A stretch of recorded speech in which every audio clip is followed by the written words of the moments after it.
우리는 지금 교회력으로 사순절을 보내고 있습니다. 사순절에서 사순의 순자는 열을 말합니다. 사순, 열이 넷이니까 이 사순은 40일을 말하는 것입니다. 그래서 사순절은 부활절 전 40일 동안 지켜지는 절기가 되는 것이죠. 그런데 주일은 그 숫자에서 뺀다고 말씀을 드렸습니다. 왜냐하면 주일은 예수님이 부활하신 날이지 않습니까? 그래서 예수님의 부활의 기쁨을 경험하는 작은 부활절이 되기 때문에 사순절을 계산할 때는 주일을 제외하고 부활절 전 40일 동안 지켜지게 됩니다. 사순절을 지키는 중요한 이유가 있습니다. 왜냐하면 성경에서 40이라고 하는 숫자가 가지고 있는 아주 중요한 의미가 있기 때문입니다.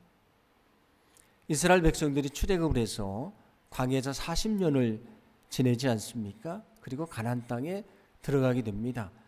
그 40년이라고 하는 시간은 이스라엘 백성들이 거룩하게 훈련을 받는 그런 시간이었습니다.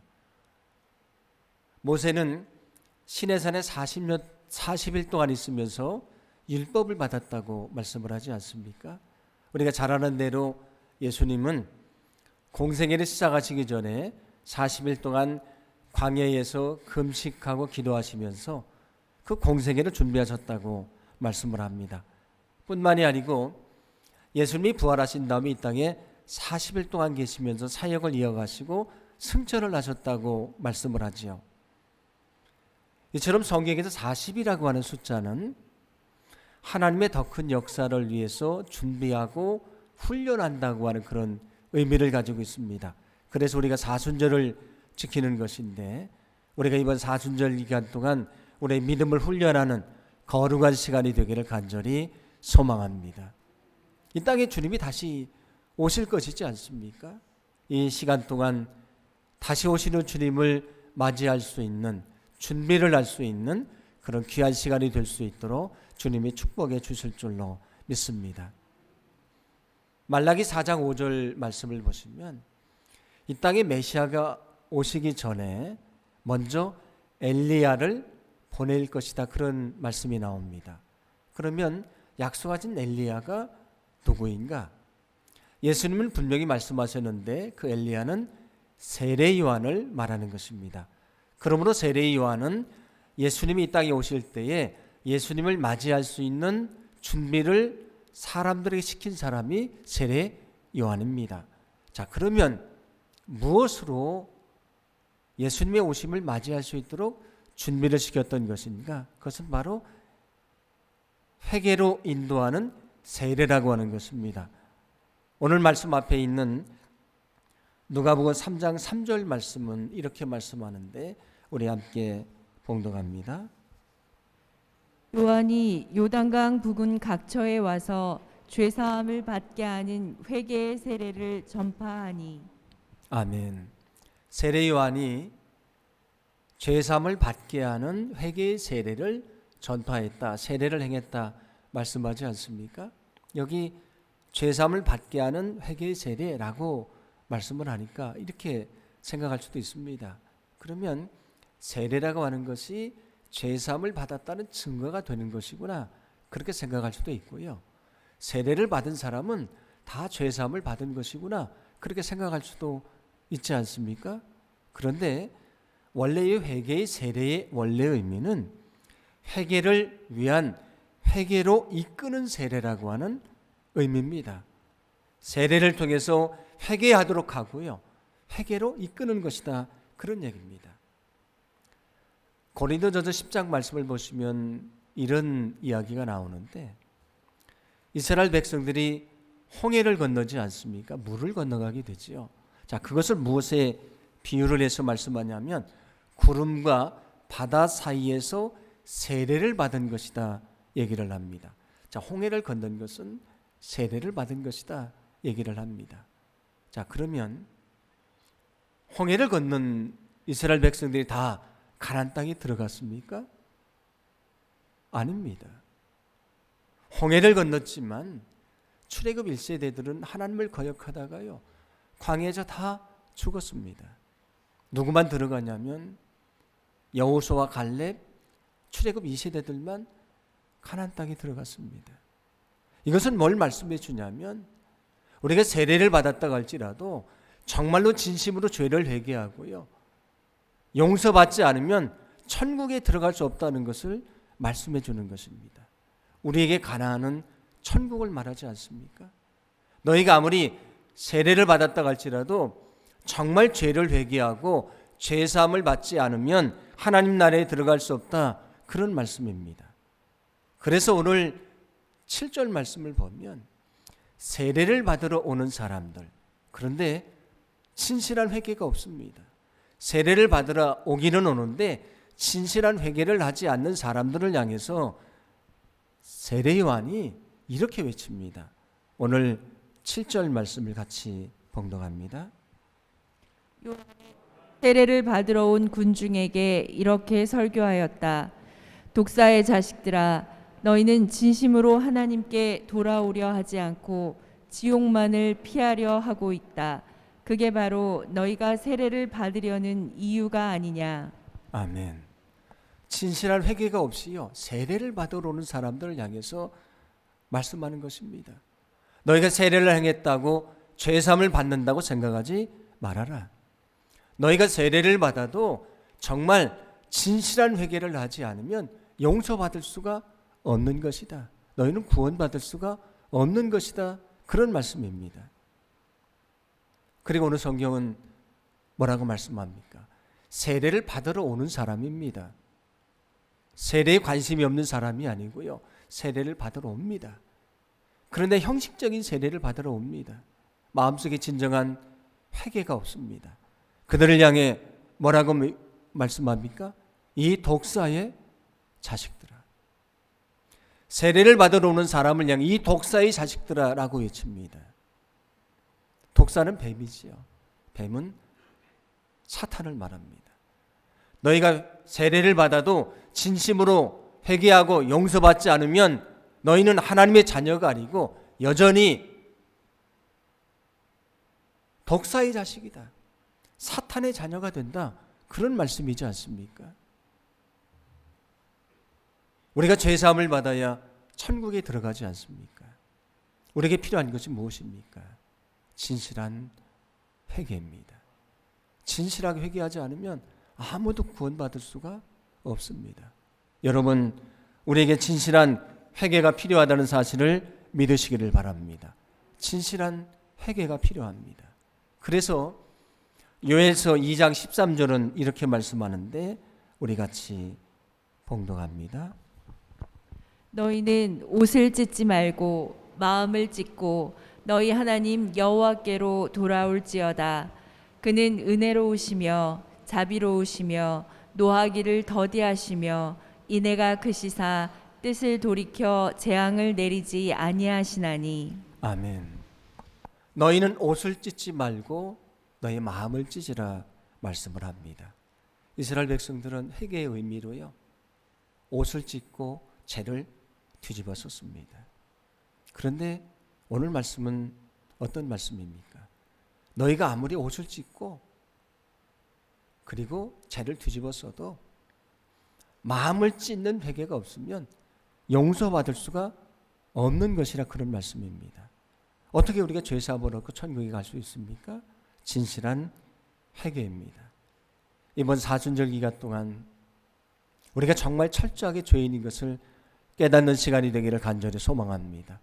정말 죄 때문에 저와 여러분의 마음을 찢는 진실한 회개가 있기를 간절히 소망합니다.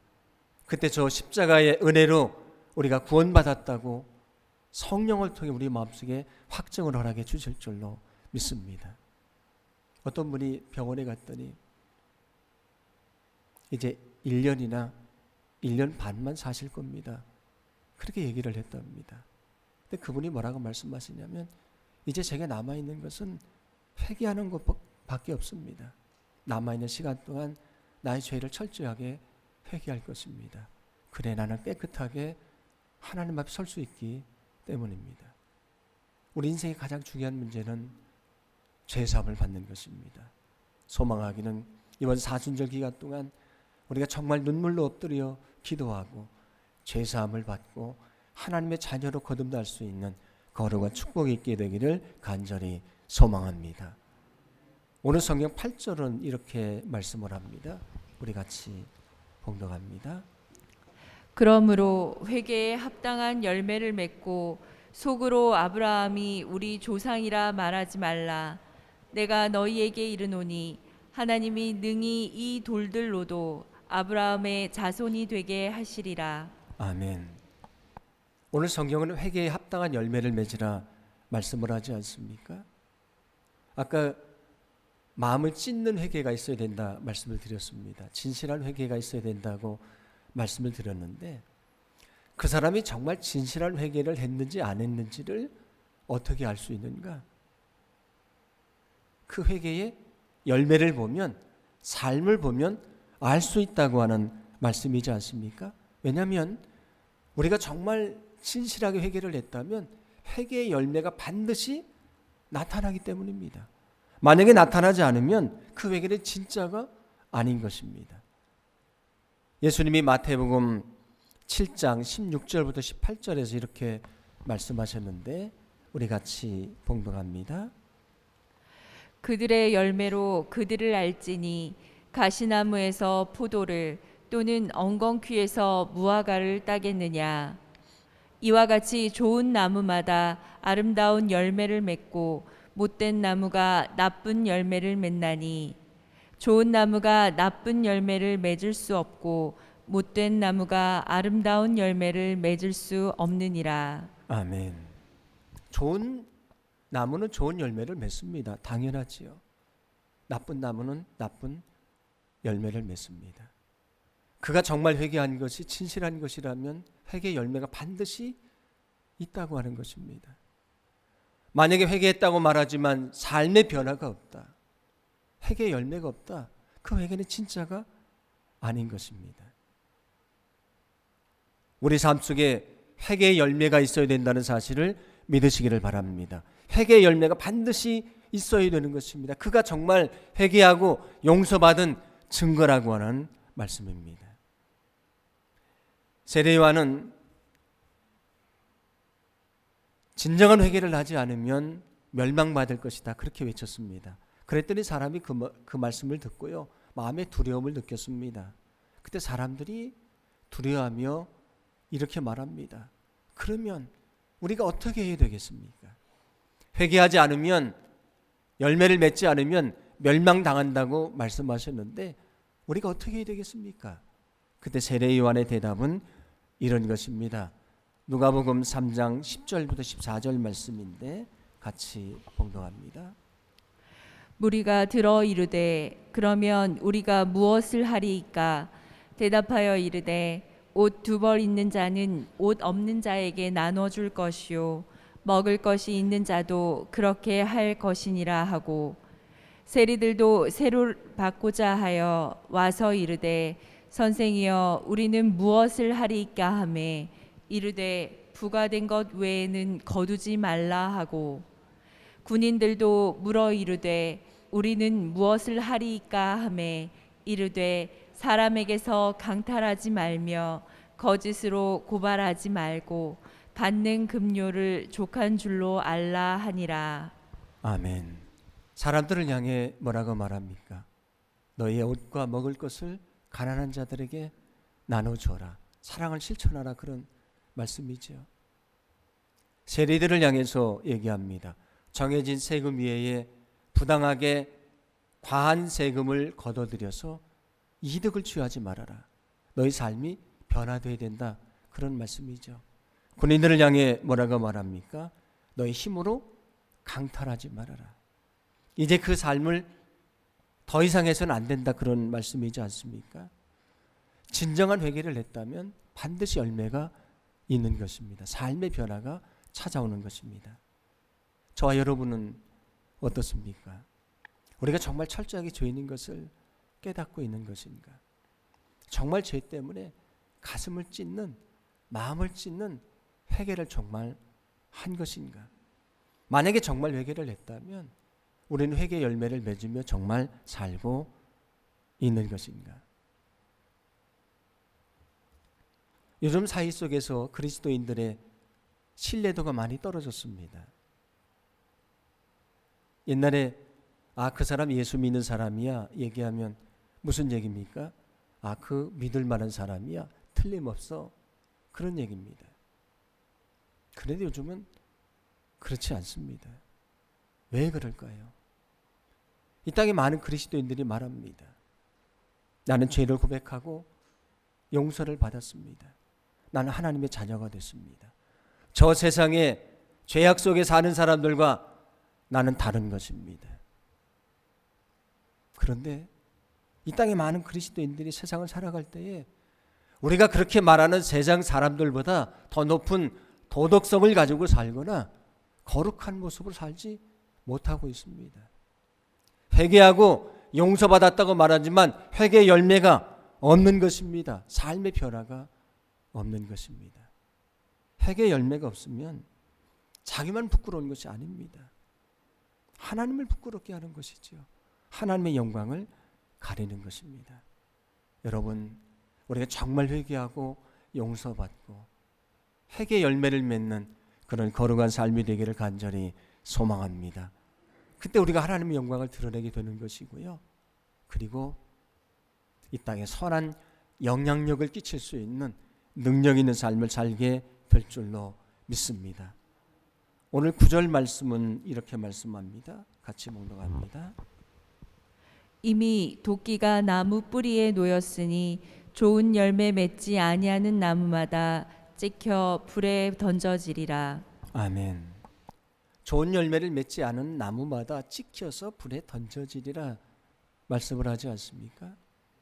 여기 찍히는 것은 심판을 말하고요. 불에 던져지는 것은 지옥불에 떨어지는 것을 말하는 것입니다. 만약에 우리가 진실로 회개하지 않으면, 죄사함 받지 않으면 결국은 영원히 멸망당할 것이다. 그런 말씀이지 않습니까? 이처럼 우리가 진실을 회개하지 않으면 멸망당할 수밖에 없다는 사실을 기억하시기 바랍니다. 회개하지 않으면 멸망할 수밖에 없는 것입니다. 우리가 멸망에 이르지 않는 유일한 길이 있습니다. 그것은 회개하는 것입니다. 진실로 회개할 때에 죄사함을 주시고요. 우리를 저 아름다운 천국으로 인도해 주실 줄로 믿습니다. 누가복음 13장 말씀을 보시면 이런 이야기가 나옵니다. 빌라도가 갈릴리 사람들을 학살한 얘기가 나오거든요. 많은 사람이 죽게 됐습니다. 그리고 실로암 망대가 무너져서 거기에 18명이 깔려서 죽었습니다. 사람들은 생각했습니다. 저 사람들이 죄를 져서 죽은 것이다. 그런데 예수님은 뭐라고 말씀하시냐면 그렇게 죽은 사람들이 너희들보다 더 죄가 많아서 그렇게 죽었다고 생각하지 말아라 말씀하시면서 이런 경고의 말씀을 들려주십니다. 누가복음 13장 5절인데 같이 봉독합니다. 너희에게 이르노니 아니라 너희도 만일 회개하지 아니하면 다 이와 같이 망하리라. 아멘. 너희도 회개하지 아니하면 이와 같이 다 망하리라. 너희도 회개하지 아니하면 이와 같이 다 망하리라. 조셉 얼라인이라고 하는 사람이 쓴 책이 있습니다. 오래된 책인데 회개하지 않는 자에게 보내는 경고라고 하는 책입니다. 그 책에서 그는 이렇게 말합니다. 제가 읽어드릴 텐데 한번 잘 들어보시기 바랍니다. 하나님께서 당신을 겨냥하여 쏘시기 위하여 화살통에서 화살을 뽑으시는 소리가 들리고 당신을 단칼에 베시기 위하여 칼집에서 칼을 뽑으시는 소리가 들리며 당신을 멸하시기 위하여 돌진해 오시는 하나님의 손에 들린 창과 방패가 섬뜩한 빛을 번뜩이는데도 당신은 여전히 겁을 먹지 않고 하나님의 두려우심을 조롱하고 있는 것입니까? 하나님의 경고와 부르심을 전하는 말씀에 의해서 당신이 깨어나지 않는다면 내가 장담하건대 당신이 깨어나 있을 때에 죽음과 심판이 당신 앞에 와 있을 것입니다. 이게 회개하지 않는 자에 대한 경고입니다. 그런데 우리는 얼마나 이 경고를 무시하며 살아갑니까? 그것을 무시하면 멸망에 이르게 되는 것이죠. 우리가 진실을 회개할 때에 우리를 용서하시고요, 우리를 구원해 주시고 저 아름다운 천국으로 인도해 주신다는 사실을 믿으시기를 바랍니다. 그러므로 우리가 세상을 살아갈 때에 진실하게 회개하고 죄 사함을 얻고요, 우리가 이 땅에서 회개 열매를 맺어가며 하나님의 영광을 드러내는 거룩한 삶을 살아가시기를 간절히 소망합니다. 제게 간절한 소망이 하나 있습니다. 이 영등포 제1교회에 속한 성도 중에서 단 한 사람도 낙오하지 않고요, 다 천국에 가는 것입니다. 그게 제게 주어진 사명입니다. 어떻게 그럴 수 있을까요? 우리에게 필요한 것은 철저하게 회개하는 것입니다. 죄사함을 받는 것이고요, 회개에 합당한 열매를 맺으며 살아가는 것입니다. 이번 사순절 기간 동안 우리 죄인됨을 깨닫고 정말 마음을 찢는 회개를 하시고, 그리고 우리 용서하시는 은혜를 체험하시는 시간이 되기를 간절히 소망합니다. 사순절 기간 동안 하나님 앞에 엎드려서 눈물로 고백하는 시간이 있기를 바랍니다. 그때 주님이 저 십자가를 통해서 우리 죄를 사해 주실 것입니다. 성령을 통해서 너는 죄사함을 받았다, 너는 하나님의 자녀가 됐다, 너는 천국 백성이 됐다, 너는 구원받았다, 분명한 음성을 우리 안에 들려주실 줄로 믿습니다.